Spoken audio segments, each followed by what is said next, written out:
All right, so let's now discuss designing the experience.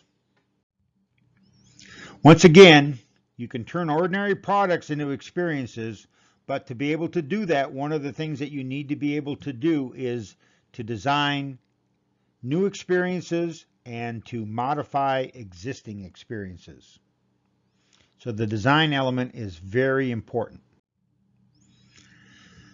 The steps in managing experiences over time, once again, remember it was identifying the core experience, and then this step that we are on now, designing the experience. Then we need to worry about staging the experience and then managing the experience over time. So how do we turn the core experience concept into reality? Well, of course, we have to design that experience. The first question to ask yourself is, can we really provide the experience that we have identified? Do we have the expertise to do that? So for instance, if I want to provide a high roller experience at my casino, do I have the processes and the services and the experiences and the people in place to create a high roller experience? If not, perhaps I should design and plan a different kind of an experience. The second part of designing the experience that's very important is to understand the story and to be able to tell the story. And so you want to be specific about the sets, the characters, the costumes, the props, etc., to tell that story. So what is the story that you're telling? An example of this is one of my favorite restaurants and it recently closed, was a restaurant called Carl Rosh's in Milwaukee. And it was designed to be a dining experience that was like the dining experience that you would have had in 1938 Heidelberg, Germany. So it's a German restaurant, but it was the whole point behind this restaurant was it was a very specific dining experience, German food dining experience.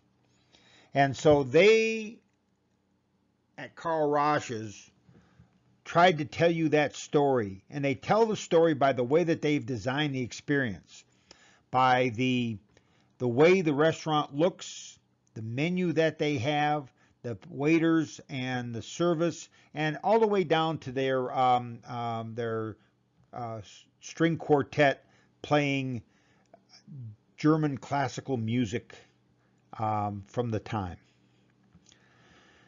So think about before. That is, what happens before the experience? Okay. Before you arrive, the advertising, the public relations, the news stories, the word of mouth, and what everyone might have experienced before they actually get to the experience. Even if it's an online experience, how did they get there? Was it through a Google search or whatever?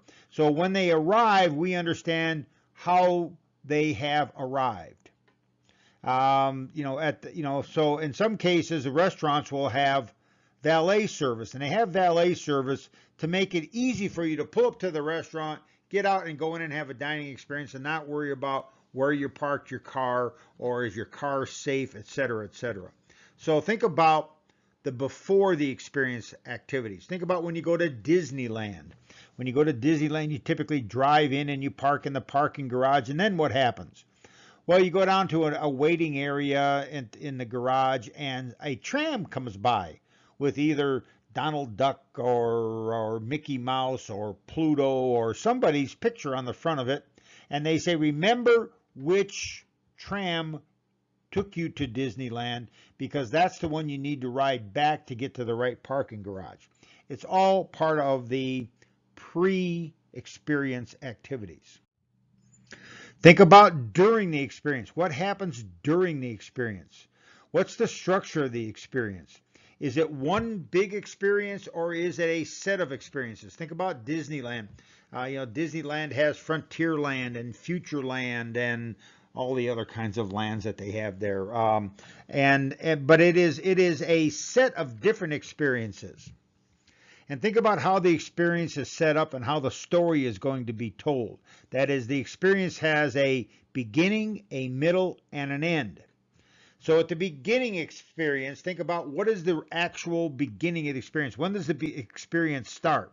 Well, at Disneyland, if you're driving to Disneyland with kids, the experience really starts once you park your car in the Disneyland garage, because that's when the anticipation starts.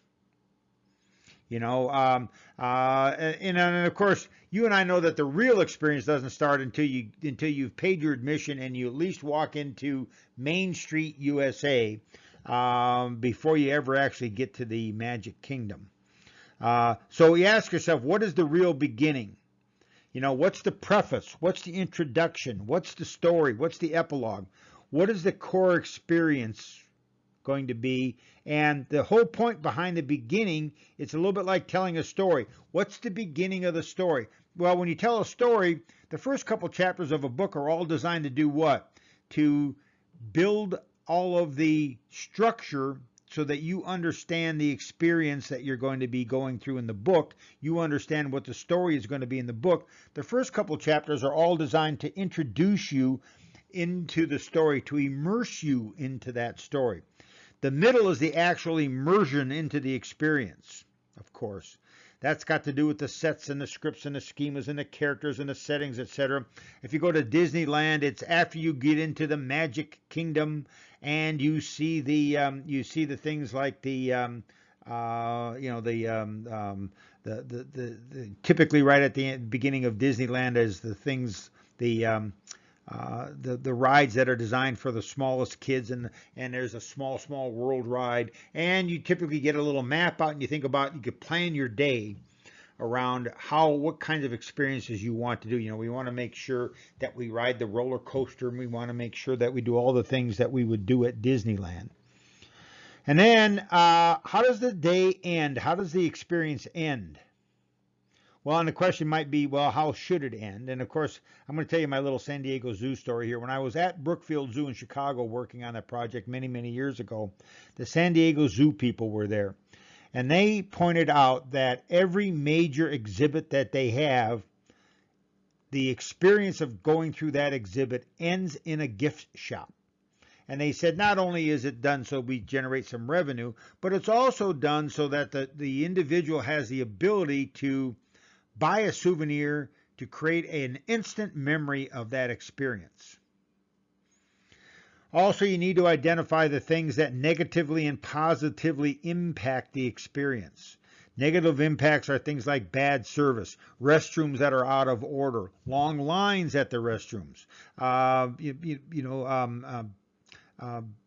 rude employees, etc., etc. Positive impacts on the experience is when you something happens and there is someone there to immediately try to solve the problem for you. Your son or daughter drops their ice cream cone or something. Is there gonna be someone there to try to make that right? And other positive things might be little things at a restaurant where they bring over some free hors d'oeuvres or something to try to get you into the experience. Even bringing you the bread prior to the meal is all part of a sort of a positive aspect of the experience prior to actually having your meal. What about after the experience? Well, after the experience, you want to say, well, what should happen after the experience? So how do we create those memories? How do we create, so perhaps it's souvenirs, photo opportunities, or other memorable activities after the fact so that you actually get those positive memories. And then after leaving, how are you going to help the guests remember the positive aspects of the experience and share them with their friends? That is, how do we want the guests to remember the experience, and how do we want them to explain it to their friends? All part of positive word of mouth. And of course, that started way before there was the internet and social media. Think about the retail experience as if it was exactly like running Disneyland every day. So if you have a restaurant, think about the restaurant as Disneyland every day. So what happens at Disneyland every day? Well, the cast members get there early. They get a chance to make sure they know what role they're going to have for that particular day. They get into costume. They decompress a little bit. They all get charged up and ready to go. And then they go out and they do what? They perform for the length of their shifts. You would like that to be the same type of way that people who work in a retail experience see their jobs. Not just a job, but what? An entertainment role. Think about how the design will elicit the correct feelings and emotions. For instance, how do I make a scary movie scary? Well, of course, it has to be dark, and there has to be scary music, and then there has to be scary characters.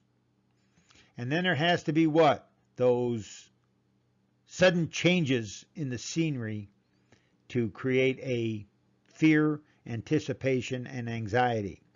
Do we want people to be happy? Is the movie designed to make people be a little bit sad and emotional? Or maybe it's all about creating sort of a nostalgic experience and getting people to think about their past. How will we design the experience to enhance thinking and acting? Of course, thinking and acting are critical parts of the experience. So how do we get people to get immersed in the experience in terms of mentally into the experience? Problem solving, thinking, mentally into the experience. And then how do we get them to physically participate with the experience? Do we have a way for them to somehow physically get involved in the experience? And we need to think about how we would do that. Finally, how do we build that affiliation aspect of the experience? That is, how do we get people to like the experience and feel like the experience is something that is their experience or their favorite experience, that sort of thing, so that they affiliate with the experience. So when someone mentions an experience, they say, "Oh, that's my favorite thing to do." All right, so now let's talk about the tools to actually design the experience. And we start, of course, with the physical surroundings. That is the sets, the scenery, the hardscapes, all of the things that create the physical aspect, the physical surroundings of the experience. That can either be in person or even online. What does the website look like? And then we need to identify, besides the architecture and the hardscapes and the furniture and the layout, etc., we also need to identify what should the sounds be, what should the smells be, what should the touch or feel be, and even what might the taste be. One of the examples of this is that if you go to a NASCAR event and you go to the race, the cars use a racing fuel that is not strictly gasoline, and it has a funny smell and even a funny taste to it. And as the race goes on, the air gets filled with spent racing fuel, and it elicits a smell, but also even a taste on your tongue of that racing fuel. And that's all part of the NASCAR experience. Some sensory pieces that you might need to consider when you're designing this experience include the lighting. The lighting has to be right. The speakers, the sound quality, the sound volumes all have to be right. The hardscapes have to look right. The architecture needs to be correct. And you need to pay attention to the detail in both hardscapes and architecture. If we need props, are there going to be props? How about fragrances? Most of you know the Cosmopolitan has a fragrance program where they pump particular smells into each area of their casino. Are we going to have sensory souvenirs and photo opportunities? Some other sensory adding goods you might think about are perhaps photos or posters or those sorts of things. Do we have a gift shop? Is there potentially a museum or tours of the facility? You know now that the Allegiant Stadium has just restarted their tours of Allegiant Stadium. So if you want, you can get a chance to go over and walk through the facility, see the locker rooms, all the sorts of things that that might be of interest to true Raiders fans. There's another example might be NASCAR race radios, where you can listen in on the various racing teams talking to each other, etc. That's an interesting sensory adding good that you can either rent or buy when you go to a NASCAR event. There's NHRA. At NHRA events, they typically offer earplugs and ear muffs, especially for the children, so that the sounds are not overwhelming as the race cars take off on each particular race. And even things like cigars or premium liquor might be considered sensory adding goods. The next thing we need to worry about are the people. Okay, the people that we are going to use to design the experience. Do we have the right people in the right roles with the right costumes, and are they rehearsed enough that they do the right things? So do the people in the experience look the way they should? Do they sound the way they should? Do they look the way they should? Are they wearing the right clothes, and are they saying the right things? Do the people fit the experience? And then we need to think about the performance itself. What are the scenes? Are there 5 scenes in the experience or 3 scenes in the experience? If you're doing an online marketing, each scene might actually be each new page, landing page, or page that you go to, how many pages you go to and what those pages look like. We need to be worried about the scenes and the sets and the scripts. That is the order of events. Are the events exactly the way they should be for this particular experience? We need to think about things that stimulate interactions and things that do not stimulate interactions, and make sure that we have built the performance in a way to immerse people into the story as they go along. So in summary, it's important that you understand the difference between what the experience is right now and what you want it to be. Whether you're designing a new experience or modifying an existing experience, pay attention to the details. This is what really makes an experience more engaging and more authentic. Think about how the experience can be marketed, and use that creative side of you. Be creative as you design this experience.